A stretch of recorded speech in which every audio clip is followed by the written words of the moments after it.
Kita akan mendengarkan firman Tuhan dari Injil Yohanes pasal 1, ayat 1 sampai dengan ayat 18 yang demikian firman Tuhan.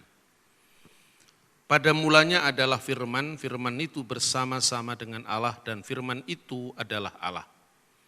Ia pada mulanya bersama-sama dengan Allah, segala sesuatu dijadikan oleh Dia dan tanpa Dia tidak ada suatu pun yang telah jadi dari segala yang telah dijadikan. Dalam Dia ada hidup dan hidup itu adalah terang manusia. Terang itu bercahaya dalam kegelapan dan kegelapan itu tidak menguasainya. Datanglah seorang yang diutus Allah namanya Yohanes. Dia datang sebagai saksi untuk memberi kesaksian tentang terang itu, supaya oleh Dia semua orang menjadi percaya.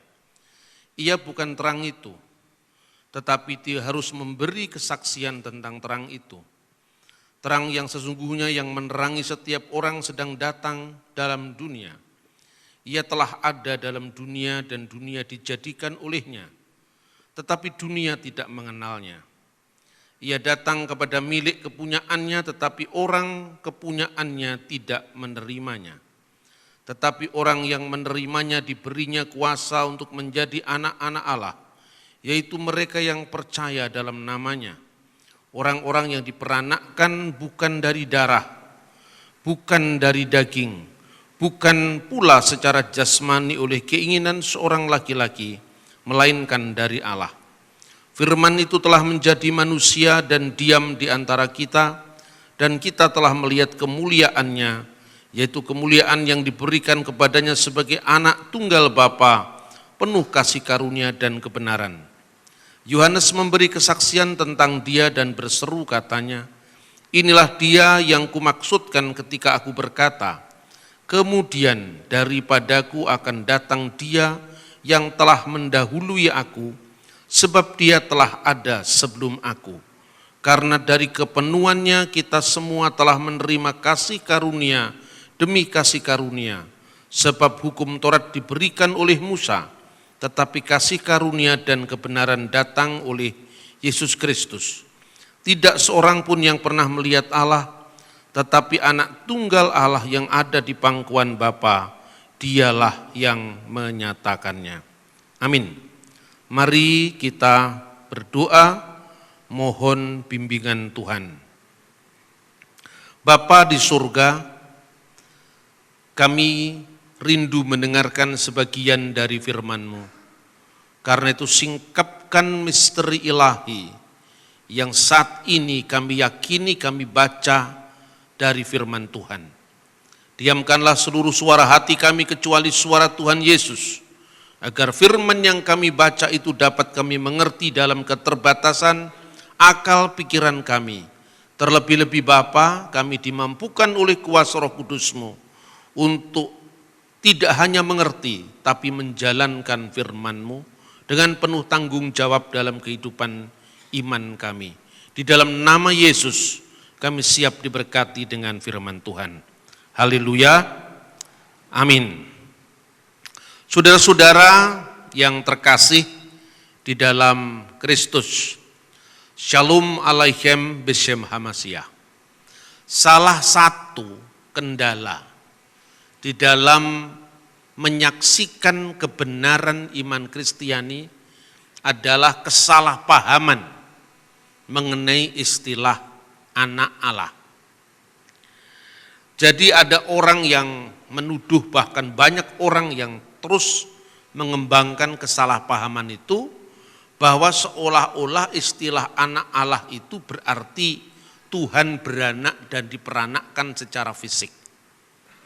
Ada ungkapan yang sangat terkenal yang sering dikutip dari ayat agama lain, yaitu Al-Quran, yang menegaskan Allah itu tidak beranak dan tidak diperanakkan. Lam yalid walam yulad. Dan untuk itu kita orang Kristen setuju. Memang Allah tidak beranak dan tidak diperanakkan secara fisik, secara biologis. Seolah-olah istilah anak itu tidak bisa dipakai kalau tidak ada istri.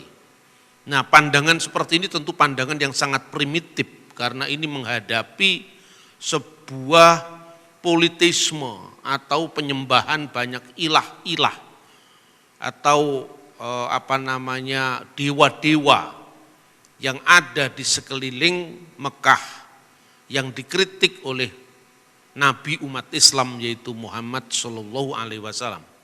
Dalam banyak hal ternyata apa yang dikritik oleh saudara-saudara kita Muslim itu sesungguhnya juga kita tidak imani. Sesungguhnya kita tidak mengimani apa yang dituduhkan kepada kita. Dan itulah pentingnya mengembangkan dialog lintas agama. Secara khusus adalah dialog teologis.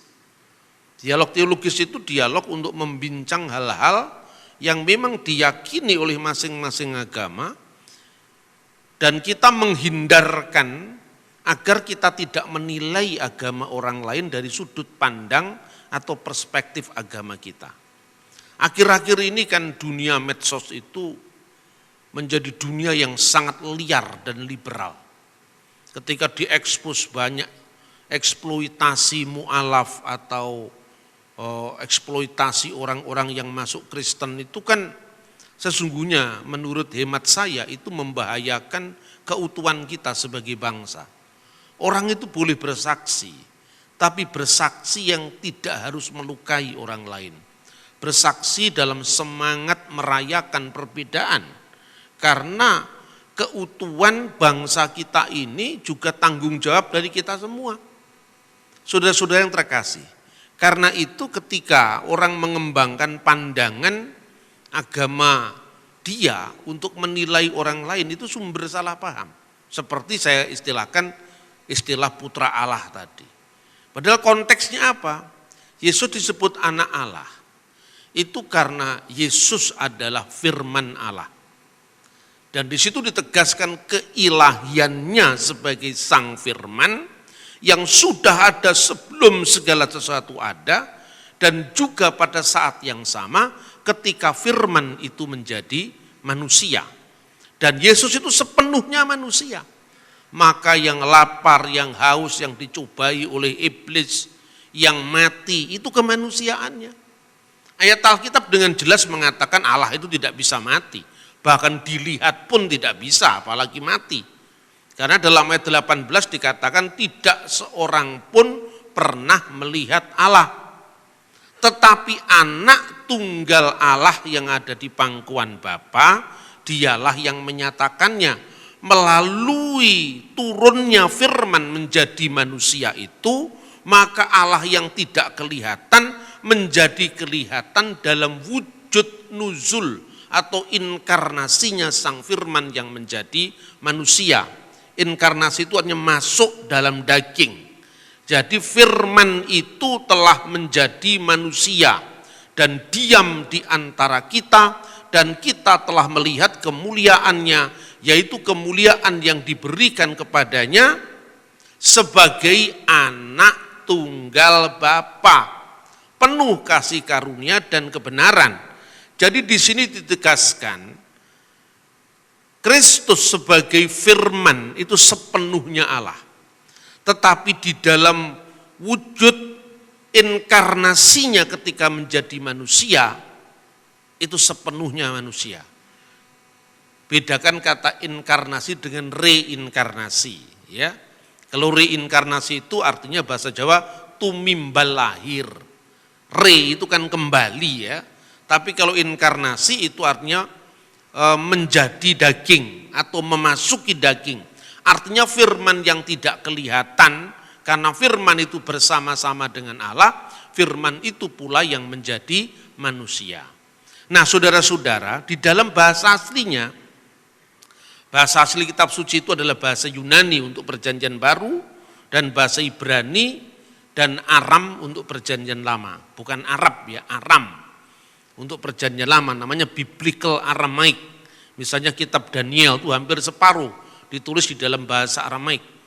Yang sebagian besar ditulis dalam bahasa Ibrani. Mulai dari zaman kitab Kejadian, ya, itu bagian dari kitab Taurat yang pertama, sampai kepada kitab-kitab yang lain yang berakhir di perjanjian lama itu adalah Maleaki. Saudara-saudara terkasih, kenapa perjanjian baru ditulis dalam bahasa Yunani? Karena ketika orang-orang Yahudi berada di diaspora itu di luar Holy Land, di luar Tanah Suci, secara khusus di Alexandria, Mesir, pada abad ketiga sebelum Masehi, maka Alkitab diterjemahkan dalam bahasa Yunani oleh orang Yahudi di Alexandria. Jadi Yunani itu bukan ciri khas Kristen saja, tapi ciri khas orang Yahudi diaspora, orang Yahudi yang ada di luar Tanah Suci. Nah, sejak saat itu kata Ibrani untuk firman yaitu davar Elohim diterjemahkan dengan logos tuteu. Jadi davar itu firman, Elohim itu Allah, diterjemahkan dengan logos tuteu. Perjanjian baru itu karena dunia yang multilingual, banyak bahasa. Mengapa? Karena Yesus berkarya di Galilea, wilayah bangsa-bangsa. Ya, Gelil Hagoyim.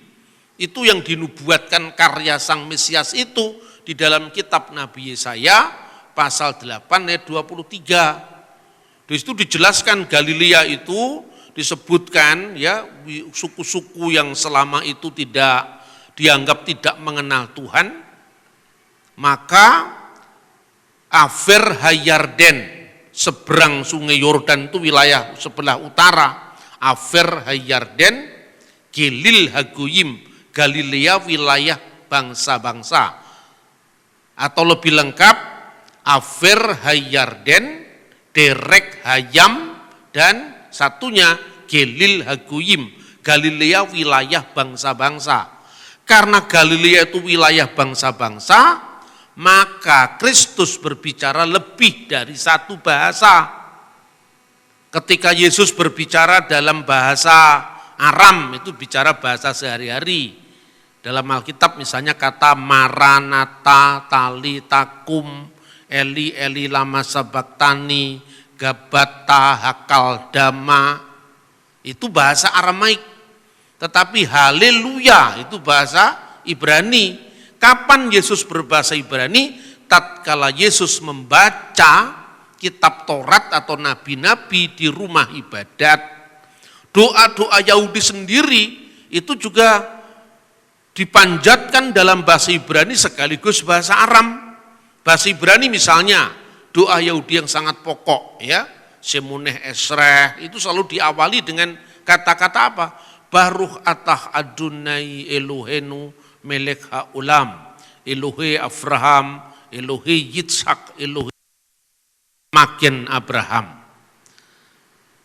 Terpujilah Engkau ya Tuhan, Allah yang kami sembah, Raja yang kekal, Allah yang disembah Abraham, Allah yang disembah Yakub, Allah yang disembah Yisak, Yisak itu Iska, Allah yang disembah Yakub, itu bahasa Ibrani. Baruch atah Adonai Elohenu melek ha'ulam, Elohe Abraham, Elohe Yitzhak, Elohe Yakub. Terberkatilah, terpujilah Engkau ya Tuhan, Allah sembahan kami, Allah yang disembah Abraham, Allah yang disembah Yitzhak, Allah yang disembah Yakub, perisai Abraham. Itu bahasa Ibrani. Tetapi ketika orang Yahudi memecah-mecahkan roti pada saat seder Hapesah, itu bahasanya Aram. Misalnya ketika mengucapkan inilah roti sengsara yang dimakan oleh nenek moyang kita di Mesir, itu bahasanya Aram. Ya, halahma annia diakalu afaktana bi'ar'a Misrayim, itu bahasanya bahasa Aram. Nah, ketika Yesus berbicara misalnya dengan perwira di Kapernaum, atau ketika berbicara dengan Pilatus, itu bahasanya Yunani. Kenapa bahasa Yunani? Karena bahasa Yunani itu adalah lingua franca, bahasa yang paling luas dipakai di Timur Tengah pada saat itu, sejak Alexander Agung menaklukkan wilayah yang begitu luas yang dikenal dengan kebudayaan Helenisme atau kebudayaan Yunani. Tetapi sekalipun Alkitab Perjanjian Baru ditulis dalam bahasa Yunani, tetapi bukan Yunaninya Plato, bukan Yunaninya Aristoteles, tetapi bahasa Yunani sehari-hari. Kenapa? Agar firman Allah itu bisa dibaca oleh semua orang, karena intinya firman itu harus disebarkan kepada segala bangsa. Nah, maka mengikuti Alkitab Septuaginta itulah dari abad ketiga sebelum Masehi, maka Perjanjian Baru ditulis dalam bahasa Yunani Koine. Dan umat Kristen mula-mula itu terdiri dari dua kelompok.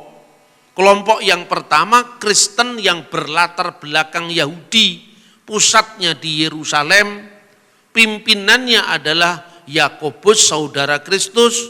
Yang kedua Kristen yang ada di Antioquia.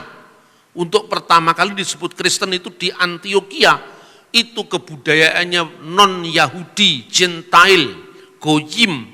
Sebagian besar dari mereka bahasanya Yunani, selain bahasa Aram, selain kemudian bahasa Mesir kuno. Maka gereja kuno mewarisi keberagaman itu karena Kristus memang berkarya mula-mula di Gelil Hagoyim, Galilea, wilayah bangsa-bangsa. Kenapa saya sampaikan ini berulang-ulang? Kadang-kadang di anak-anak muda saya ngomong aja, mereka enggak ngerti, tetap aja saya ngomong, lama-lama kan ngerti. Sebab umat itu harus diberikan menu yang keras, bukan sekedar menu yang menghibur, nanti kemudian imannya serang orang, dia lemah, tidak bisa bertanggung jawab. Karena apa? Ke gereja yang dicari cuman berkat, ke gereja yang dicari cuman hal-hal yang sifatnya fisik. Padahal carilah dulu kerajaan Allah. Artinya fokus kita pada kerajaan Allah, yang lain-lain akan ditambahkan. Karena tambahan itu berarti bonus. Orang Kristen diberkati jadi orang kaya, boleh. Tetapi itu bonus, bukan tujuan. Kalau kekayaan menjadi tujuan, Anda pergi ke Gunung Kawi saja. Itu namanya teologi pesugihan. Dan yang seperti itu bukan Alkitab. Alkitab jelas-jelas mengatakan bahwa kita harus berakar, bertumbuh dalam iman dengan firman Tuhan. Nah, kembali kepada jemaat mula-mula tadi. Dari kalangan orang-orang Kristen yang berasal dari Yahudi tadi masih dibagi dua. Orang-orang Yahudi yang berbahasa Yunani dan orang-orang Ibrani. Itu disebutkan dalam Kisah Rasul pasal 6 ayat 1. Orang-orang Yahudi yang berbahasa Yunani itu mulainya dari masa diaspora abad ketiga sebelum Masehi tadi, mereka berbicara dalam bahasa Yunani termasuk di Yerusalem. Makanya Bet Knesset, rumah ibadah Yahudi, lebih dikenal dengan nama sinagoge. Sinagoge itu kan bahasa Yunani. Nah, ada banyak orang yang kemudian membatasi kekristenan itu hanya bahasa tertentu. Tidak boleh seperti itu. Kekristenan itu tidak bisa dibatasi hanya bahasa Ibrani. Kemudian kalau kita ngomong Yesus Kristus tidak sah, mestinya Yeshua HaMasyiah. Itu hanya bagian kecil dari kekristenan. Makanya ada kekristenan yang dari Antioquia itu jelas berasal dari budaya bukan Yahudi, sementara yang di Yerusalem itu orang Yahudi yang berbahasa Yunani dan orang Ibrani. Orang Ibrani itu sehari-harinya bahasa Aram. Bahasa Aram itu disebut Ibrani tutur, khususnya dialek Galilea. Makanya ketika Petrus mau menyangkal Yesus, orang-orang di sekelilingnya mengerti, itu pasti kamu salah seorang dari muridnya, itu tampak dari logat bahasamu. Kenapa? Logat bahasanya orang Galilea itu mudah ditandai. Kayak Anda kalau orang Solo, bahasa Indonesia aja kan mudah ditandai. Lain kalau orang Ambon berbahasa Indonesia kan kelihatan itu beta pung istri katanya. Kalau orang Solo kan kui bojoku mas, itu kan, itu istri saya, bahasanya kan medok sekali. Tapi kalau orang Ambon itu beta pung istri katanya gitu kan. Nah ini hal-hal yang kadang-kadang soal-soal kebudayaan, soal-soal sejarah yang kadang-kadang tidak kita pahami. Begitu nanti ada YouTuber ya pura-pura pinter bahasa Ibrani, Kristennya bingung, padahal itu sebetulnya hafalan yang seperti itu. Ini sering terjadi, saudara-saudara. Karena itu saya selalu dalam menyampaikan firman Tuhan itu selalu ya keras. Dalam pengertian apa? Supaya kita tidak kagetan. Nah sekarang dalam teks asli dari Injil Yohanes pasal 1 itu berbunyi begini. En arki in ho logos. Pada mulanya adalah logos. Ki ho logos in prostonteon. Dan logos itu bersama-sama dengan Allah. Ki theos in ho logos. Dan Allah sendirilah firman itu. Nah kata logos itu kemudian dipersoalkan orang lagi. Wah ini bukti bahwa iman Kristen itu mengambil dari filsafat kafir, filsafat pagan, Helenisme. Karena kekristenan itu sesungguhnya bukan ajaran Yesus, tetapi ajaran Paulus. Nah, itu yang orang yang mulutnya tajam sekali tapi tidak ada isinya itu, sering muncul itu di dunia medsos kan. Pertama, orang tidak paham bahwa istilah logos itu sudah dipakai ya di Alexandria abad ketiga sebelum Masehi sebagai terjemahan Alkitab Perjanjian Lama. Yang menerjemahkan pun bukan orang Kristen, karena Kristen belum muncul saat itu. Yang menerjemahkan orang-orang Yahudi diaspora. Dan kata logos dipersoalkan. Tapi kata Isa, ya, kata Yahya itu enggak dipersoalkan. Lah apa kira-kira kalau kata logos dipersoalkan? Lah logos kan ada di abad pertama pada zaman Yesus. Tapi kata Isa kan enggak ada abad pertama di zaman Yesus. Masa ada orang Yahudi namanya Isa? Ya toh? Coba pikirkan sekarang dengan kepala dingin tapi dengan jujur sekarang. Ada enggak kira-kira orang Jawa namanya Michael Jackson di abad 10? Enggak ada pasti itu. Kalau Anda tahu namanya orang Jawa di abad ke-10 itu Anda baca prasasti Balitung itu tahun 907. Si Galigi mawayang buat yang macarita bima yakumara. Si Galigi itu nama orang. Memainkan wayang, bercerita tentang Bima ketika masih muda. Akhirnya jadi cerita Dewa Ruci itu, Bima Suci itu. Itu abad ke-10. Jadi nama orang Galigi, Mamuk Mabanyol. Mamuk Banyol, namanya orang Mamuk, Galigi, Kicaka. Anda mencari nama Michael belum ada di abad 10. Kemudian ketika pengaruh barat masuk Indonesia baru muncul nama-nama asing itu gitu loh. Nama Sanskerta, Mahindra, Datta, Wisnu, Krishna itu setelah pengaruh Hindu abad keempat. Gitu? Sebelum itu enggak ada nama-namanya ya lokal namanya. Begitu juga pada zaman Yesus bahasa yang dominan dipakai itu Ibrani, Aramaik, Yunani, Latin. Nah makanya ada nama Latin di Alkitab, Markus misalnya nama Latin. Tapi nama Yunani, Andreas, Petrus itu nama Yunani. Tetapi dia punya nama asli Ibrani, Simon.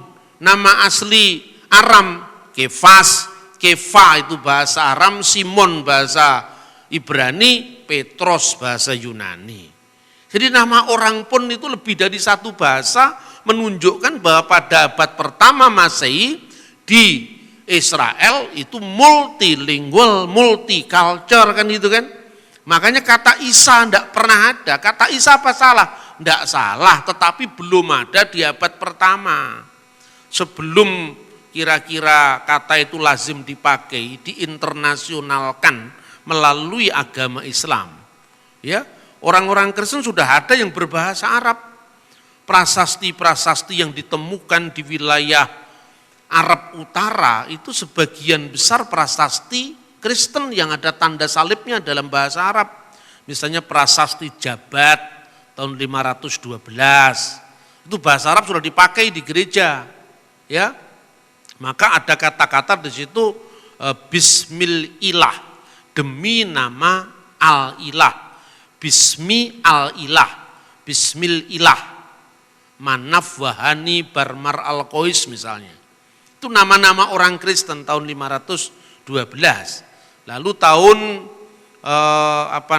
permulaan atau pertengahan abad ke-6 Di wilayah Yordan itu ada prasasti namanya prasasti Umul Jimal. Nah, itu diawali dari kata-kata Allahu ghafara li Ulai.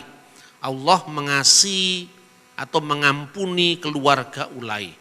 Nah, waktu itu ilmu tajwid belum muncul.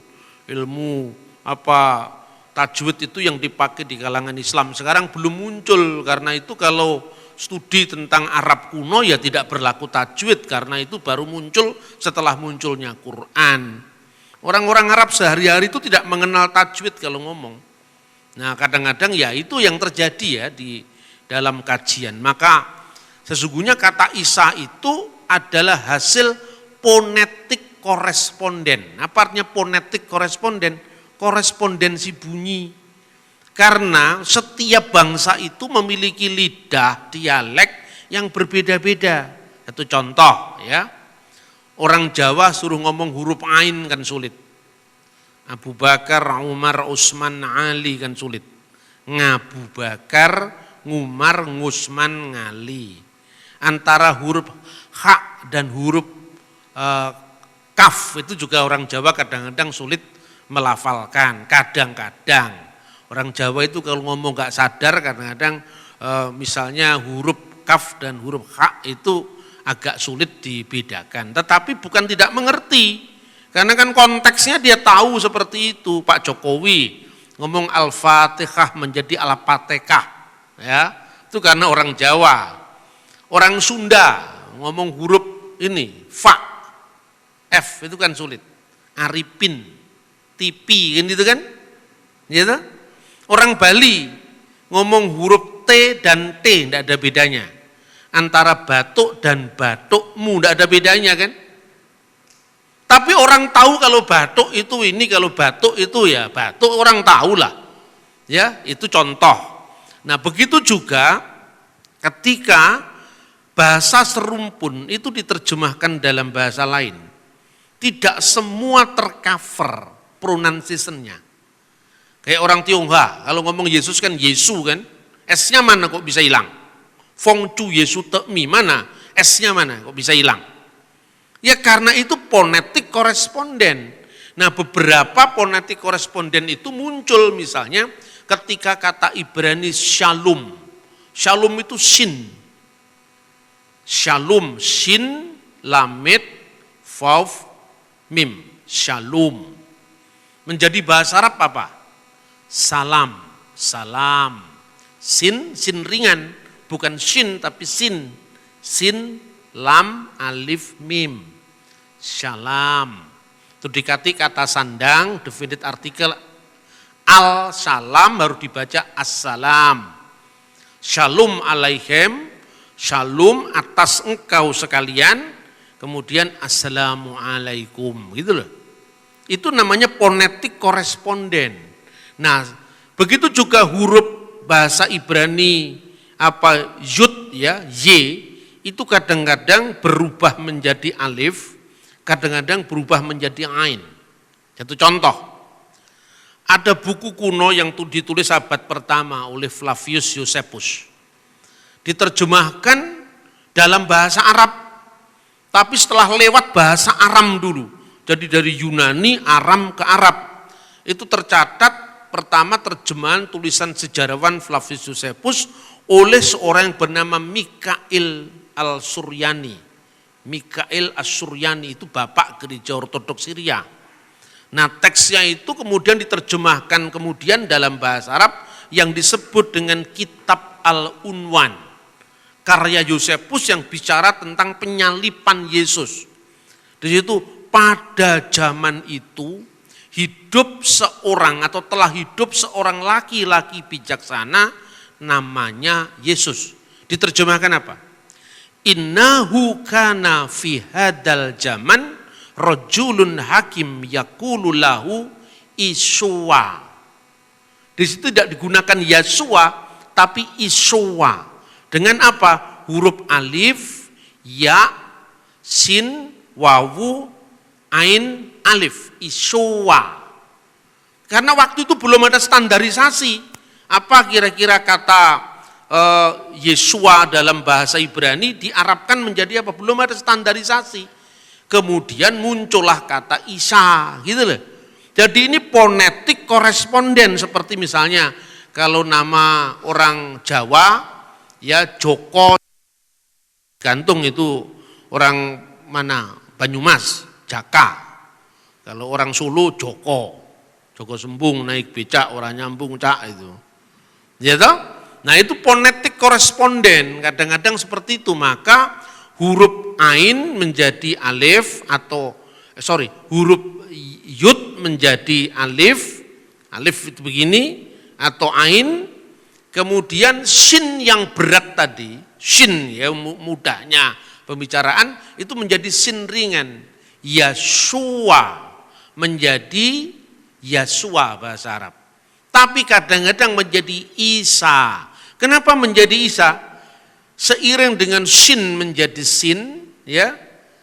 Kemudian huruf hidup vav dalam bahasa Ibrani itu kadang-kadang berubah menjadi alif. Kok bisa? Enggak ada hukumnya, memang itu korespondensi bunyi. Anda tanya kenapa? Itu orang Solo enggak bisa ngomong misalnya Ismail tapi menjadi Semangil misalnya. Ya toh? Atau tidak bisa ngomong misalnya Abu Bakar menjadi Ngabu Bakar. Ya enggak ada hukumnya memang karena tidak bisa ngomong seperti itu gitu loh. Nah contoh seorang Surabaya misalnya, ngomong sidik, kok sidik sekarang? Mana ada bahasa Arab sidik, yang ada kan sidik. Kenapa jadi sidik? Ya karena itu fonetik koresponden tadi. Alhasil maka kata Yashua lewat bahasa Aram menjadi Yesu atau Iso, ya menjadi bahasa Arab Isa. Seperti Shalom, O panjang menjadi Salam, A panjang. Nah ini kan rumit tuh yang seperti ini. Makanya berbicara tentang agama kalau itu berkaitan dengan sejarah, itu tidak bisa dipotong hanya satu bahasa, karena bahasa itu berkembang. Lah itulah salah satu keunggulan Alkitab. Karena Alkitab itu muncul dari lebih dari satu zaman, maka antara perubahan dari zaman misalnya ya, zaman Musa, bahasa Ibraninya belum mengenal bulan Nisan. Bulan Nisan itu setelah pembuangan Babel, Nisanu menjadi Nisan. Zaman Sultan Agung belum ada hari Minggu, yang ada hari Ahad. Ya toh? Sampai sekarang diperhatikan dua-duanya. Orang Jawa yang terpengaruh bahasa Barat, Portugis mulai mengenal kata Minggu, Minggu Wage, Minggu Kliwon. Tapi ada yang tetap mengatakan akad wage, akad kliwon. Enggak usah juga Anda protes, akad kok dibaca akad ya. Orang Jawa tahu kan memang lidahnya begitu kok, itu loh kira-kira. Nah saudara-saudara, makanya logos ini sudah ada sejak abad pertama, bahkan sebelum zamannya kekristenan. Logos itu bersama-sama dengan Allah, dan Allah lah logos itu. Pertanyaannya, kenapa firman itu adalah Allah? Pertanyaan ini penting karena apa? Ini bicara tentang pra-eksistensi Yesus. Apa artinya pra-eksistensi Yesus? Sebelum Yesus datang ke dunia, dia sudah ada.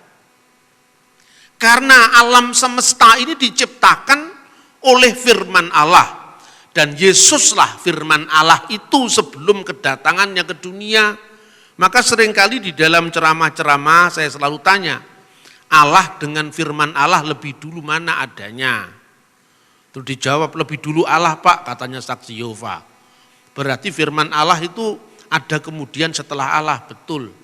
Nah kalau firman Allah ada setelah Allah, berarti ada waktu di mana Allah ada, firman-Nya belum ada. Berarti Tuhan pernah tidak bisa menciptakan, baru belajar dulu ada firman-Nya baru bisa. Oh enggak begitulah, terus dulu siapa? Kalau Anda jawab dulu Allah, berarti Allah pernah ada, firman-Nya belum ada. Kalau dijawab lebih dulu firman, firman-Nya siapa? Ya toh? Maka jawabannya sama-sama kekal. Karena tidak mungkin Allah ada tanpa firman-Nya. Tidak pernah ada waktu di mana Allah ada tanpa firman-Nya. Nah ini pun juga teman-teman muslim jangan salah paham. Firman dalam iman Kristen itu beda dengan firman dalam agama Islam. Karena kalam, kalau dalam pandangan Islam misalnya Quran kalamullah, itu kekal, tidak berawal, tidak berakhir, karena kekal kan, itu bersifat tidak terhingga. Karena Allah menciptakan segala sesuatu melalui firman-Nya. Jadi firman tidak mungkin diciptakan karena firman itu mencipta. Cuman kalau di dalam agama Islam firman tidak menjadi manusia, tapi firman turun jadi kitab suci Quran. Ya kita harus menghormati, tidak boleh memaksakan pandangan kita kepada mereka. Begitu juga kita mohon jangan paksakan pandangan Islam terhadap kita. Karena di dalam Alkitab pun Yesus disebut kalimatullah, Alkitab bahasa Arab maksudnya. Tetapi kalimatullah dalam pandangan Kristen dan pandangan Islam itu beda. Yang terjadi kan seperti itu. Misalnya orang Islam masuk Kristen, terus pandangan lamanya itu dibawa ke Kristen. Lewung jelas Quran beda dengan Alkitab kok disama-samakan. Begitu juga kalau orang Kristen jadi Islam kemudian jelek-jelekin Alkitab, dilihat dipandang menurut sudut pandang Islam. Saya ditanya, berarti Pak Bambang membenarkan dua-duanya? Enggak. Buktinya saya memilih Kristen, berarti saya membenarkan yang Kristen. Tapi saya tidak perlu menyalahkan orang lain dan menghina orang lain. Itu caranya kita berbangsa, bernegara, bermasyarakat yang bertanggung jawab supaya ada damai. Kalau enggak begitu kan masa hidup itu dipenuhi dengan kebencian, ya, mengutuk pihak lain. Janganlah seperti itu. Apa bedanya kekristenan dengan yang lain kalau seperti itu? Mari kita upayakan iman kita dengan elegan. Jadi kalau saya jawab, kenapa firman itu harus Allah, Pak? Nah, sekarang Allah menciptakan segala sesuatu asalnya dari mana? Dari firman-Nya. Wa yumir Elohim, berfirmanlah Allah, yehior we yehior, jadilah terang maka terang itu jadi. Jadi firman itu yang menciptakan. Makanya tidak mungkin kalau firman diciptakan. Siapa yang menciptakan firman? Allah. Allah mencipta caranya bagaimana? Berfirman, loh katanya firmannya belum ada. Berarti firman itu harus kekal, ini kausa prima. Karena Allah itu selalu ada bersama firman-Nya dan rohnya. Lalu orang tanya, lalu perumpamaan seperti apa untuk mengumpamakan tentang Tritunggal? Nah, nanti akan saya bersambung ini nanti khotbah saya nanti saya akan ngomong lagi lebih dalam. Ya, Tritunggal itu seperti manusia gitu loh. Ya, gampangannya ini tidak sepenuhnya sama, ini kan metafora. Manusia bersama pikirannya dan rohnya. Coba. Bedanya kalau manusia itu wujudnya kelihatan, kalau Allah itu tidak kelihatan. Karena tidak terikat oleh ruang dan waktu. Maka dikatakan Allah itu roh, itu berbeda dengan Allah itu Roh Kudus. Allah itu roh dalam konteks Yohanes pasal 4 ayat 24 itu, Allah itu tidak terikat oleh ruang, tidak terikat oleh waktu. Itu maknanya. Tetapi kalau Roh Kudus itu adalah Allah, artinya sumber hidup dalam diri Allah itu ya tidak mungkin kalau bukan Allah. Roh saya kan tidak mungkin jadi rohnya orang lain. Roh saya adalah bagian dari saya, gitu loh. Nah, pikiran saya, apakah itu pikirannya orang? Tidak, pikiran saya itu adalah saya. Jadi ketika orang salah paham dengan Tritunggal, kan Alkitab mengatakan, Lo yihye leha Elohim akhirim alpanai. Lo yihya Elohim, lo yihye jangan ada leha padamu. Elohim akhirim ilah-ilah yang lain alpanai di hadapan hadiratku. Kan jelas. Jangan ada ilah lain di hadapan hadiratku. Itu kalau berlaku dengan ilah yang lain. Misalnya di ruangan ini hanya ada satu orang. Di ruangan ini tidak ada orang selain saya. Betul kan? Karena selain saya nggak ada di ruangan ini. Tetapi kalau roh saya bersama saya, apakah kalau mengatakan di ruang ini tidak ada orang lain kecuali saya? Termasuk roh saya, masa begitu? Roh saya satu dengan saya. Jadi ketika mengatakan tidak ada orang lain selain saya, itu termasuk pikiran saya, termasuk roh saya. Jadi artinya apa? Tritunggal itu tidak berbicara tentang sesuatu di luar Allah. tapi bicara tentang misteri Allah yang esa itu. Tritunggal tidak bicara tentang jumlah Allah, tapi Tritunggal bicara tentang Allah yang esa, yang mengungkapkan dirinya sebagai Bapa, artinya wujud Allah, eksistensi Allah, sebagai putra, kiasan dari firman Allah, dan Roh Kudus yang adalah sumber hidup dalam diri Allah. Nah, saudara-saudara, jelas itulah keilahian Kristus. Jadi ketika bicara keilahian Kristus itu tidak merujuk pada kemanusiaannya yang dilahirkan oleh Bunda Maryam, tapi kita bicara tentang Kristus yang praeksisten, yang sudah ada sebelum segala sesuatu ada, sebagai firman Allah yang kekal. Nah, firman itu kemudian menjadi manusia. Ketika menjadi manusia, tubuh fisiknya tentu bisa dibedakan dari Allah. Makanya dia yang dibunuh dalam keadaannya sebagai manusia. Jadi Allah tidak bisa mati.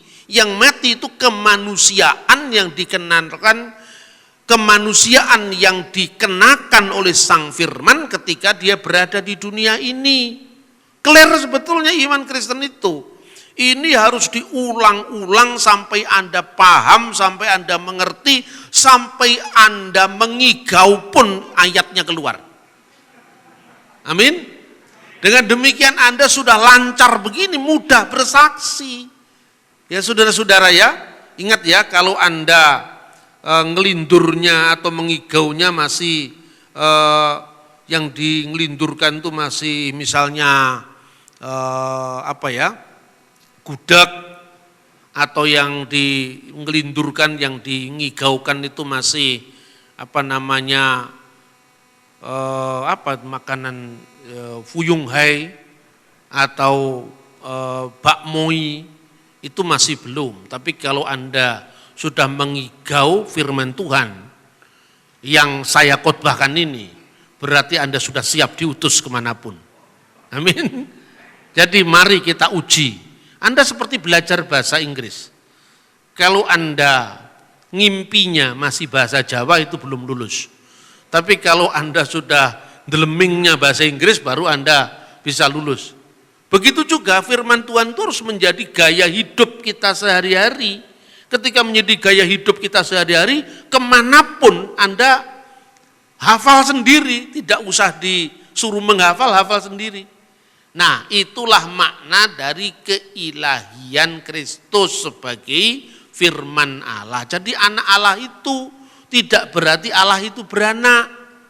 Nah, secara fisik, saya ingin mengakhiri renungan ini dengan kisah seorang yang bernama Kiai Tunggul Wulung. Kiai Tunggul Wulung itu konon dia lahir sebagai seorang cicit dari Mangkunegoro pertama, Pangeran Sambernyowo. Namanya itu, cicitnya Pangeran Sambernyowo itu adalah Raden Tondo Kusumo. Ketika perang di Ponorogo, dia jabatannya sebagai salah seorang demang di wilayah Kediri. Lalu karena terlibat dalam pemberontakan di Ponorogo, kemudian dari kejaran Belanda dia lari ke wilayah Pati, Jiwono. Di sanalah dia namanya diubah menjadi Kiai Abdullah. Lalu dia merenungkan, kalau Ratu Adil itu di Ponorogo, kenapa kok Ratu Adil bisa kalah sama Belanda? Lalu dia mencari Ratu Adil yang sebenarnya, bukan Ratu Adil politik, tapi Ratu Adil eskatologis yang akan datang pada akhir zaman.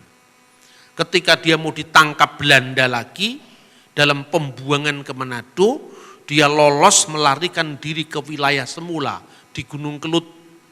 Di sana ketika di dalam perjalanannya ke Gunung Kelut, dicegah oleh seorang pertapa perempuan namanya Endang Sampurnawati.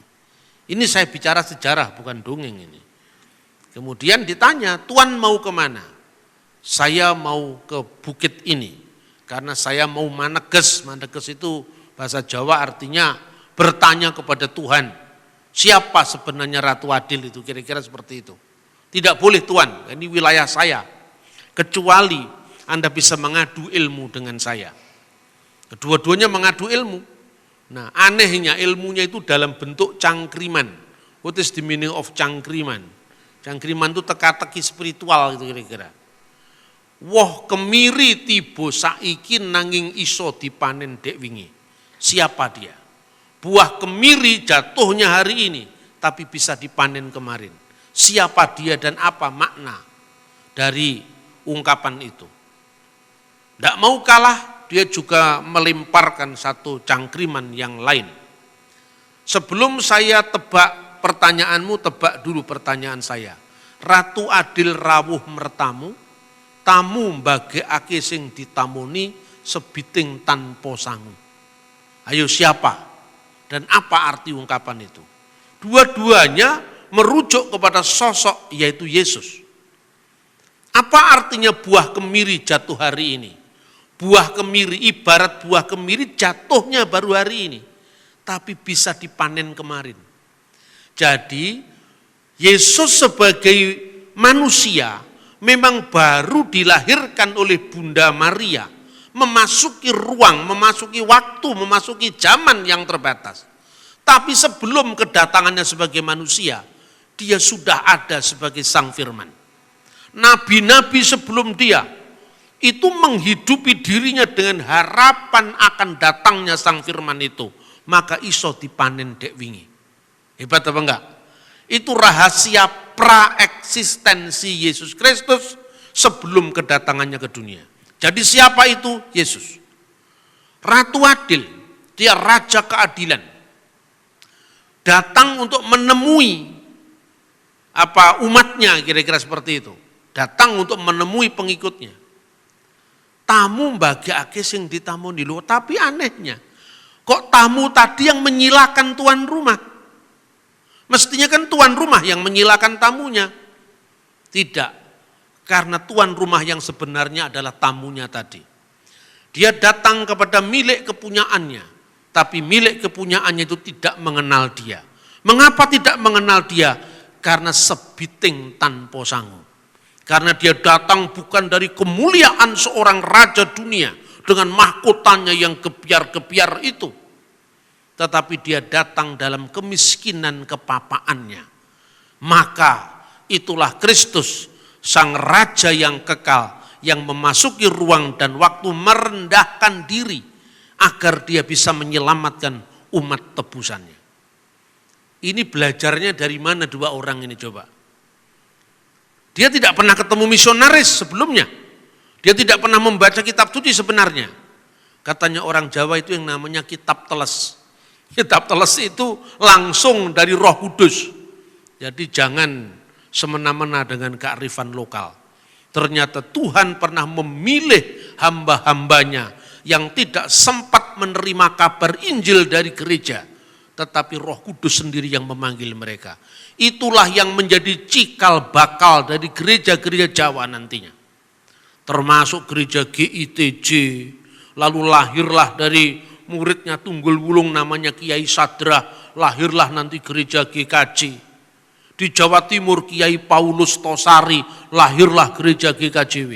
Ini hasil dari karya-karya Roh Kudus yang mungkin tidak pernah kita pikirkan. Jadi hari ini saudara-saudara, mari kita terus mengabarkan kabar baik. Tetapi ingat, di atas semua yang kita pikirkan, yang kita rancangkan, yang kita buat plannya ke depan, itu ternyata Roh Kudus punya plan sendiri. Karena itu kita harus mensinkronkan apa yang kita inginkan, yang kita anggap sebagai sebuah evangelisasi dengan karya Roh Kudus sendiri yang bekerja dengan caranya. Tidak bisa kita batasi dengan gereja kita, tidak bisa kita batasi dengan budaya kita, tidak bisa kita batasi dari keterbatasan paradigma kita. Karena dia adalah Roh Kudus yang adalah Roh Allah itu sendiri. Semoga firman Allah ini selalu menuntun kita, membimbing kita, memandu kita dalam terus-menerus menapaki jalannya. Tuhan memberkati kita. Amin.